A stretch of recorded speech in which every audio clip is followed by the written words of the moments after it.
South China Morning Post, 5th of November 2022, China's Communist Party says that the only way to stop foreign attacks on the island is to reunite with Taiwan. Taiwan does not want to be ruled by China because it is a democracy. 500 years ago, China made a deal with Taiwan. China fears that people will see what a democratic and free Chinese people and country can do. A new book by leading Communist Party figures says that the only way for Beijing to solve its problems with Taiwan permanently is to bring it back into the fold. This way, Beijing can avoid having Taiwan attacked by a foreign power. No one knows who these outside foreign forces are. But Taiwanese people want to be free.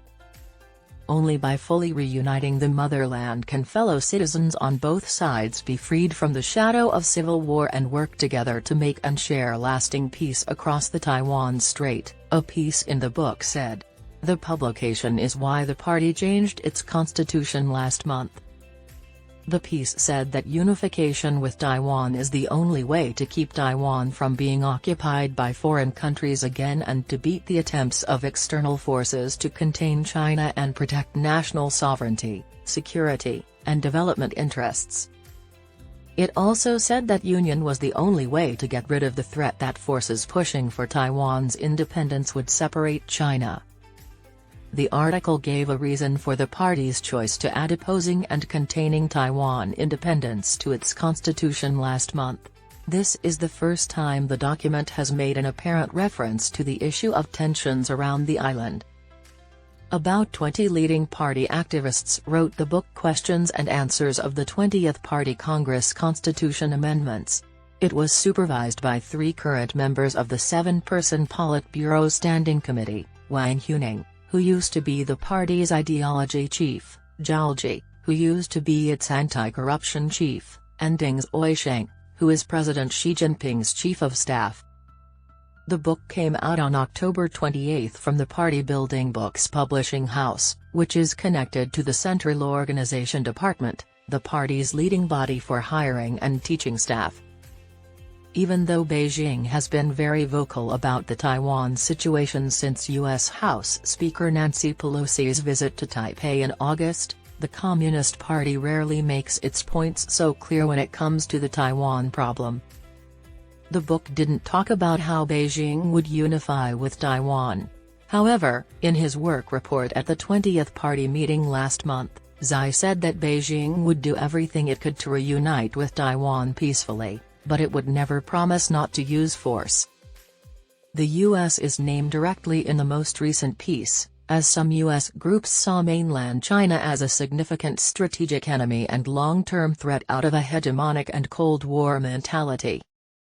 These forces try their hardest to contain and suppress China, using Taiwan to subdue China, it said.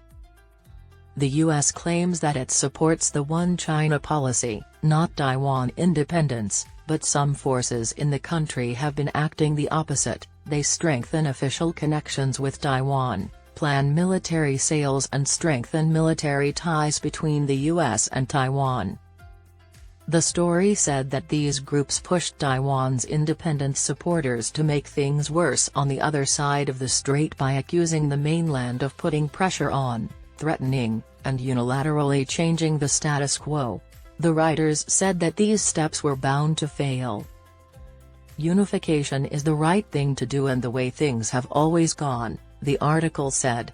Taiwan independence goes against the grain of history and will not lead anywhere. In August, when Pelosi went to Taiwan, ties between the U.S. and China hit their lowest point in 50 years. Beijing saw this as an invasion of its sovereignty.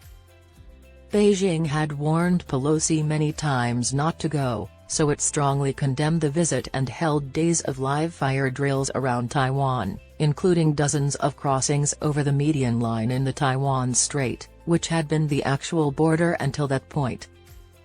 Beijing thinks of Taiwan as part of its land that it needs to take back, even if it means using force. The U.S. is one of the few countries that doesn't recognize Taiwan as a separate state. Washington, on the other hand, is against using force to take the island. Since it began in 1921, the party's constitution has been changed at each national meeting.